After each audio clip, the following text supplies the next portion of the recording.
working with somebody. I'm trying to sort of incubate and accelerate a 7-person, right? Who is a male. And I'm doing that with a male colleague, a male consultant. And it's very interesting.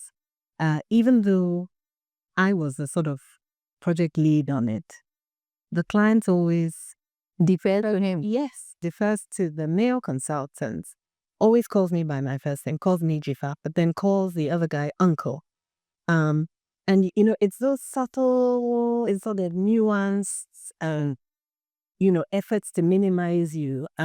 They're talking to you, but they're looking at him. Yes. And I think it's very important. So I asserted it from day one was observation. And I thought, okay, I'm going to have to make it clear to this guy that, listen, you're not going to minimize me because I'm actually doing the work. He might. And I think you need to call it out subtly because, also in the cultural context, you don't sort of call people out by shouting. You have to work with the person, bring them and all. But I think you should also be very mindful of being minimized. Yeah, absolutely. That also comes with confidence, right? It's about how confident that person is. And this is some of the issues that some women face because they always, as you say, minimize. Yeah. They feel, they fear to speak up because they don't want to be embarrassed. They don't want to be put in a tight corner. Yeah. So they'd also just go with the flow and say, well, even though I'm the one doing the work, even though I'm the one running the business, the fact that this person is accepting my male counterpart, even though he's not doing as much work as it doesn't matter. We always tend to mode back and like, it's okay. I won't say anything. I'll go with it. And so I'll let my work speak for itself. Sometimes it doesn't.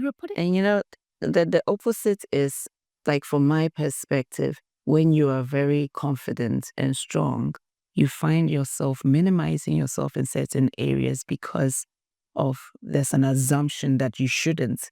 Like I would be in a setting where if I know the answer to something, I'm going to say it. But when you're dealing with people who've been conditioned to see women a certain way, I'll tell you something in my business. I think I was telling you this where I was with someone and they asked me out of the blue, so is your business registered? Excuse you. Yeah.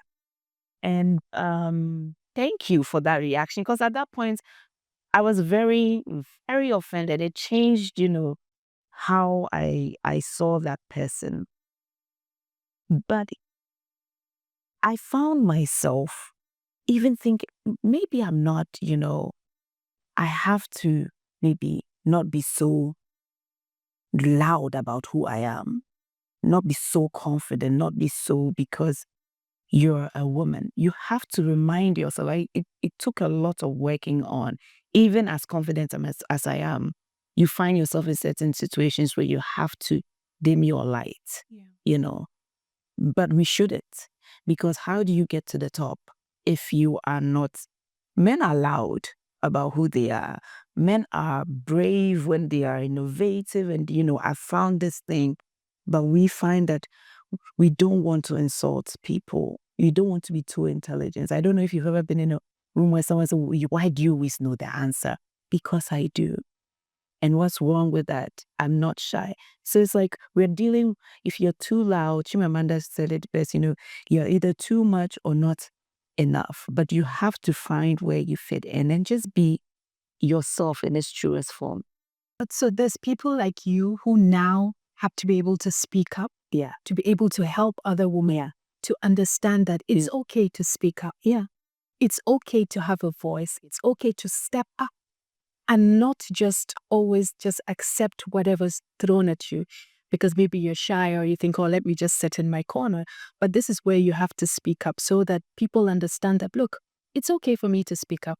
And as far as it's okay for me to speak up, it's okay for you to speak up. Once you know it, you have the expertise, speak up, let your voice be heard. Don't be intimidated at all. And for small businesses, that has been one of the things that I always talk about, especially from where we come from. Where do you get confidence from? If you are doing anything, to be confident at it, and confidence does not mean being loud. You get confidence from actually getting the work done. Yes. So what you said about my work will speak for me, it has its place. There's some credibility in that because that is what will make you confident. What I find with micro businesses in Ghana, is that we are sometimes too fixated on the product. Nothing wrong with that. But with example given, how are you able to talk about your business when you don't know the story behind the business? And how do you tell the story behind the business when you are not documented, when you are not doing the paperwork? So it can be difficult, it can look hard, and we are talking about accelerating progress. There are incubators, there are mentorship programs. How do you get in? There are requirements. So you can put your head down and be doing your core work. But if the next guy there is deliberate about it, today I sold 3 things. And this person is my customer, and this is how I've done it. He has evidence. He's done the work. He's able to prove it. Maybe you even did better than it. But what is there to show? So my issue with small businesses, and I think how they can also accelerate progress, is just step out of yourself. Your business, you are doing it, but the peripheral things are important. Business registration, regulatory compliance. If I'm doing fruit juice, I need to do FDA, and I mean, I'm just using poor FDA, but I mean, it takes time, these things.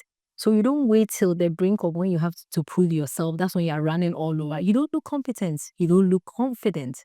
But if you are doing this and it's running in your head, these are the things that I need to be regulatory compliant. You can start working on it to prepare yourself for when your opportunity comes. So when the time comes, you may not even be speaking loudly. Do you have FDA? Yes. Do you have EPA? Yes. Do you have veterinary registration? Yes. And so I don't see that happening with small businesses, especially with women, because the head is down and they're busy. Jack and I just